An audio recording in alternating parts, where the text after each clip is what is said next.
Canada's Prime Minister has apologised to US President Donald Trump for the anti-tariff television ad released by the Ontario government.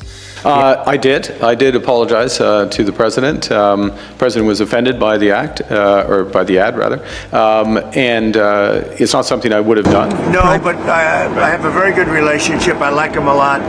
But you know what they did was wrong. He was very nice. He apologized for what they did with the commercial. Because it was a false commercial. You know, it was the exact opposite. Ronald Reagan loved tariffs.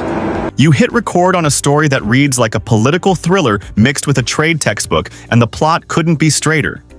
An Ontario ad sparks outrage. The Prime Minister apologizes to President Trump, and in the space of a few tense days, trade talks collapse.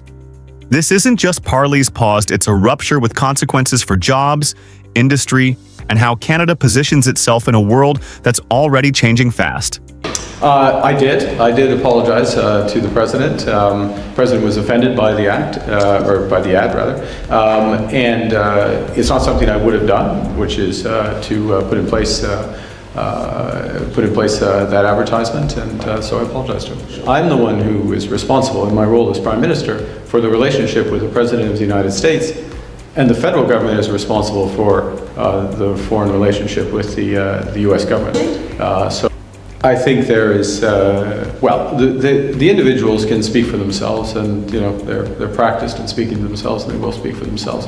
There are other premiers who have a different view in terms of the utility of those ads, and you can speak to them.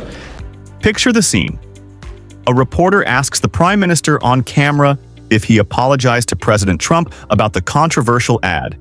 He doesn't dodge, he says yes, he apologized.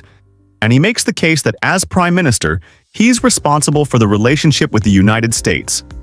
That simple admission set off a chain reaction. It revealed a split inside Team Canada, premiers running their own media campaigns, provincial leaders publicly contradicting federal strategy, and a negotiation that was inching forward suddenly frozen. Why did a 30-second commercial trigger such a meltdown? Because trade isn't emotionless. It's built on trust, timing, and expectation. When a provincial ad paid for by a regional government and played across U.S. airwaves brought Ronald Reagan's words into modern tariff politics, it embarrassed the White House and gave the president political cover to walk away. For a leader who governs in headlines and leverage, that was all he needed. The result?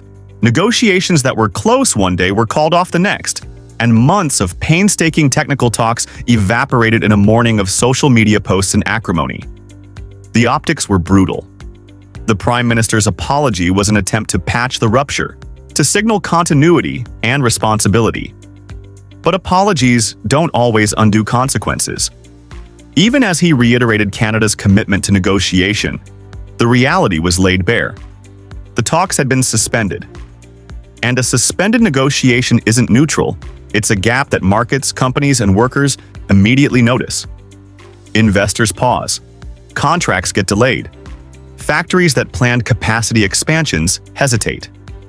In politics, the pause is often worse than a bad deal because it creates uncertainty, and uncertainty is the enemy of commerce. What makes this moment more consequential is how it exposed a deeper strategic shift that Ottawa has quietly been pursuing.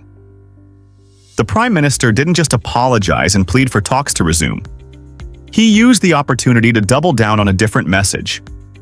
Canada will focus on what it can control. We, like every other country in the world, okay? Every other country in the world has issues if they produce any of the following: steel, aluminum, automobiles, pharmaceuticals, forest products, with 232, so-called 232 tariffs in the United States. And so that's what we're having discussions with, that's what we were having discussions with the Americans. That's where we're negotiating. We were making progress. Those talks are suspended. That's the situation at present. And it has a couple of implications. That means investing at home, accelerating a national build program, and diversifying trade relationships beyond the United States.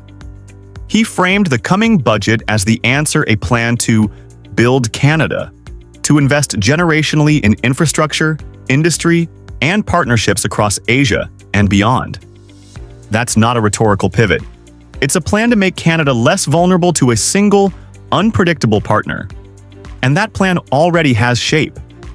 Canada's economic playbook now includes deeper engagement with ASEAN countries, negotiation efforts with Indonesia, the Philippines, and Thailand, and fuller use of the CPTPP architecture.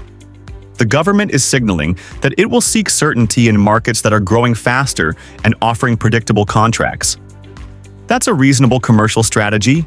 If one market becomes politically risky, diversify into multiple reliable ones. But politically, it's also a message to Washington. We will not be bullied into a dependence that costs Canadian jobs and economic resilience. Inside Ottawa, that message plays differently. The Prime Minister must manage provincial frustrations premiers who feel their voters directly when plants close and shift jobs across the border. He must also answer domestic critics who say apologizing surrendered leverage or appeared weak. His response has been consistent. Yes, he apologized, but he will bargain for Canada's interests when talks resume. And until then, his responsibility is to protect Canadian workers through investment and industrial policy. That's a hard balancing act. Diplomacy requires gestures, but voters expect tangible protection for livelihoods. There's also a legal and trade technical angle worth weighing. Tariffs and trade remedies are not only weapons but tools. They can be negotiated, calibrated, and even priced into contracts. But the political theater around them changes perceptions faster than legal texts do. When a head of state publicly threatens increased tariffs in response to an ad, companies don't wait for the fine print. They react. Supply chains reroute, procurement decisions shift, and that drift can become permanent.